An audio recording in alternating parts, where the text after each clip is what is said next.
Welcome back to the channel. No fluff, no safe space, just straight talk and real hunting vibes. Today, we're roasting 5 hunting calibers that only a fool would buy.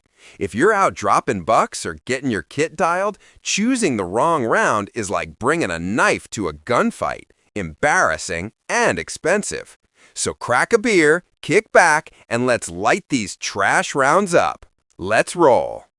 Number 530, Remington AR. This one was built to be a bridge. Remington tried to give AR-15 fans a proper .30 caliber option. It launched around 2008 for the R15 platform and is basically a rebated rimmed cartridge derived from the .450 Bushmaster family. On paper, it sounds decent, a 125 grain bullet at roughly 2800 FPS and around 2100-2200 feet-pounds of muzzle energy, but it never really found a home. Here's why it sucks. Identity crisis.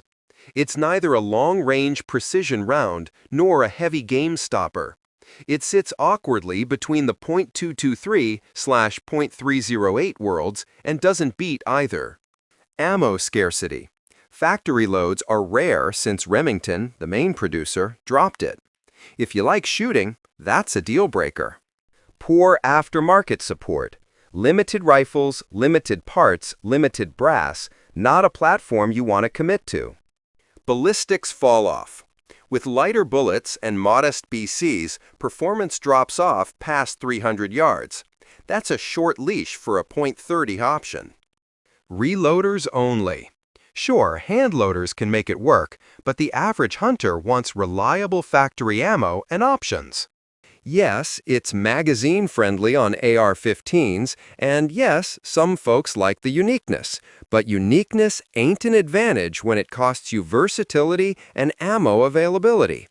When you can buy a cheap .308 or a 6.5 that outperforms it at range, why bother?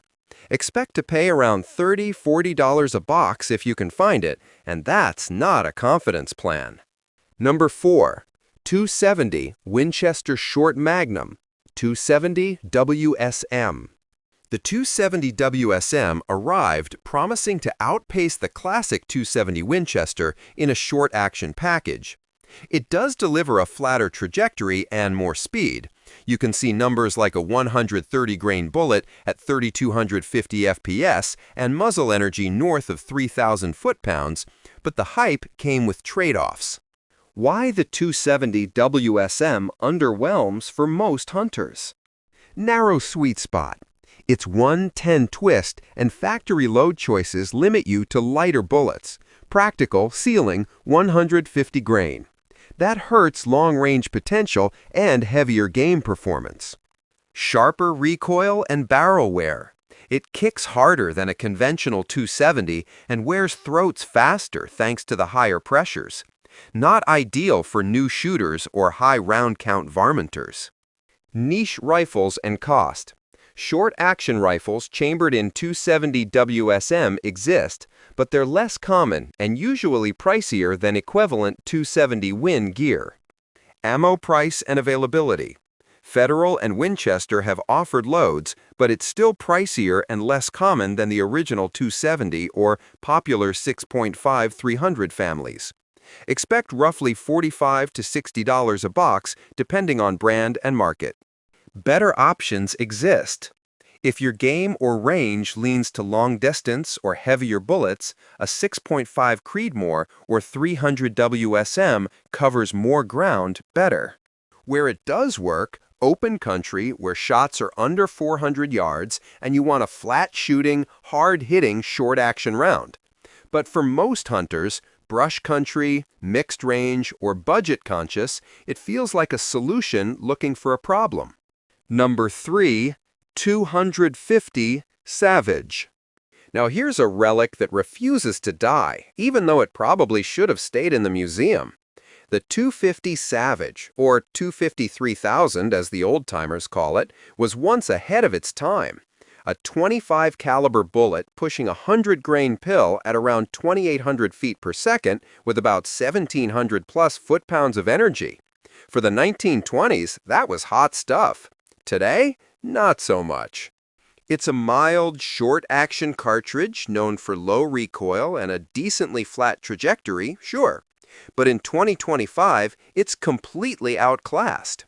The twist rate, 110, limits bullet weights to around 120 grains max, and heavier hunting loads are nearly impossible to find. That makes it okay for deer or antelope inside 250 yards, but forget about elk or anything tougher. The real issue? Obsolescence. The 243 Winchester does everything the 250 ever dreamed of. Flatter, faster, cheaper, and with ammo you can actually find. Modern shooters don't want to scrounge for boutique boxes made by Nosler or Hornady Brass online. And reloading this thing is like a treasure hunt. Not fun unless you collect antiques. In short, too weak for big game. Too much gun for varmints. Too rare to justify. If nostalgia is your hobby, fine. It's a fun piece to show off at deer camp. But for serious hunting, it's yesterday's news. Expect to cough up $50 to $70 for 20 rounds, assuming anyone still has it on the shelf. Number 2. 6mm Remington. Here's a cartridge that had promise but tripped over its own feet. Introduced in 1963 to go head-to-head with the .243 Winchester, the 6mm Remington looked great on paper.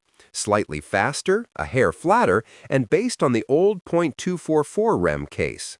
It pushes an 80 to 100 grain bullet at around 3,100 to 3,200 feet per second, giving it solid energy numbers. But here's the kicker. None of that matters if nobody shoots it. The .243 Winchester dominated the market, leaving the 6mm Rem a forgotten twin. Even with a faster twist rate, 1.9, better long-range potential, and decent brass options, it never built the following it needed. You'll still find it in a few rifles, mostly older Remington 700s or custom builds, but good luck finding factory ammo at your local shop. Nosler, Hornady, and Remington make small runs, yet the .243's availability and cheaper reloading components make the 6mm irrelevant. Here's the rundown. Marginally better ballistics than .243, but not enough to matter. Ammo is scarce and pricier, $40 to $55 a box when available. Limited rifle choices. Most new guns skip it entirely. Awkward middle ground, too light for elk, too heavy for varmints. The 6mm Rem is a fine cartridge, just unnecessary. The 243 does everything it does cheaper, easier, and with zero headaches. That's why the 6mm sits collecting dust while the 6.5 Creedmoor runs the show. Number 1. 300 Savage. And finally, taking the crown for caliber you should leave in Grandpa's gun case, the 300 Savage. Back in 1920, this thing was revolutionary. A rimless 30 caliber round designed for the legendary Savage Model 99 lever action. It threw a 150 grain bullet at about 2,630 feet per second, delivering 2,300 foot-pounds of energy. For its time, that was impressive performance in a compact package. But fast forward a century, and it's showing its age. The .300 Savage sits in a weird no-man's land. Weaker than a .308 Winchester, less efficient than a .306, and hard as hell to find ammo for.